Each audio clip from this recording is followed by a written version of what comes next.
কতদিন ধরে বাবাকে বলছি একভাবে ঘুরতে নিয়ে চলো, ঘুরতে নিয়ে চলো, কিছুতেই শুনছেন না। ভালো লাগছে না। আমার এদিকে গরমের ছুটিও পড়ে গেছে, এখন যদি না নিয়ে যায় না তাহলে খারাপ হয়ে যাবে। ভালো লাগে না, যাই বাবাকে কি বলি ঘুরতে নিয়ে যেতে। আর কতদিন, ভালো লাগে না একা একা বাড়িতে বসে থাকতে। মা, বাবা কোথায়? বাবাকে যে দেখছি না, কোথায় গেছে বাবা? কেন রে, কি হয়েছে? বাবার খোঁজ করছিস কেন? বাবা এখন অফিস থেকে বাড়িতে ফেরেনি। বল আমাকে কি হয়েছে, বাবা আসলে আমি বলে দেবো। মা, ভালো লাগছে না এইভাবে। বাবাকে কবে থেকে বলছি ঘুরতে নিয়ে চলো, ঘুরতে নিয়ে চলো, কোথাও ঘুরতেই নিয়ে যাচ্ছে না। আমার এদিকে আবার গরমেরও ছুটি পড়ে গেছে, এবার তো বলো আমি কি করতে পারি বল, আমার কি করার আছে? আমিও তো তোর বাবাকে কত করে বলি যে একটু ঘুরতে নিয়ে যেতে, কিন্তু তেনার নাকি ছুটিই হয় না, অফিসে যেন কি ছুটিই পায় না। না মা, আমি কিছু জানি না, এবার তুমি যে করেই হোক বাবাকে রাজি করো। আমার গরমের ছুটি পড়ে গেছে, আর ভালো লাগছে না এইভাবে। কতদিন ধরে বলে যাচ্ছে, আর ভালো লাগছে না। বাবা, তোমার সাথে কিছু কথা ছিল আমার। হ্যাঁ রে মা, বল, কি বলবি তুই? বাবা, আমার স্কুল থেকে গরমের ছুটি দিয়ে দিয়েছে, এরপর আবার স্কুল খুলবে, আবার পরীক্ষা, এরপর আর তো কোথাও ঘুরতে যেতে পারবো না। এবার অন্তত ঘুরতে নিয়ে চলো, ভালো লাগে না এভাবে। আমার বন্ধুরা ঘুরতে যাচ্ছে। এই দেখো, আমারও কিন্তু একমত। মেয়েটা অনেকদিন ধরে বলে যাচ্ছে ঘুরতে নিয়ে যাওয়ার কথা, তুমি ঘুরতে নিয়ে যাচ্ছ না। এইদিকে আমিও বলছি, তুমি তাও শুনছো না। এবার কোথাও চলো।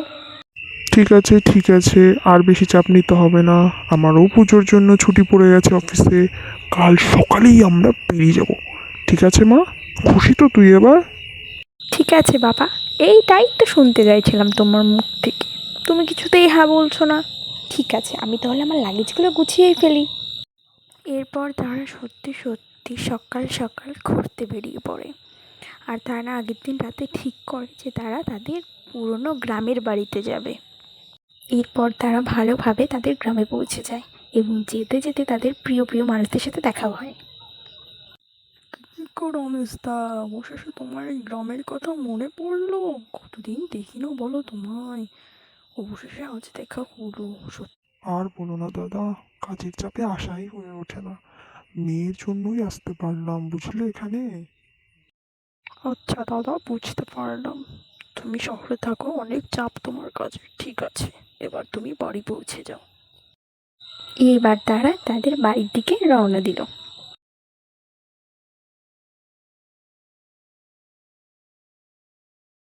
এবার তারা তাদের বাড়ির সামনে পৌঁছে যায়। আর রুমানা তখন তার বাবাকে জিজ্ঞেস করে, আচ্ছা বাবা, এটাই কি আমাদের সেই পুরনো বাড়ি তুমি যার কথা বলছিলে আমাদেরকে?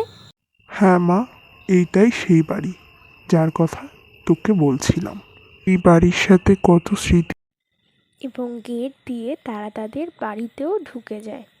আর তার দাদা জিজ্ঞাসা করে, আরে ভাই, চলে এসেছিস যে, তা কেমন আছিস বল? তোর জন্যই আমরা দেখ অনেকক্ষণ ধরে অপেক্ষা করছি। এই তো ভালোই, তা তোমরা ভালো আছো তো সবাই? হ্যাঁ, সবাই ভালো আছে। কি গো দিদি, কেমন আছো তুমি?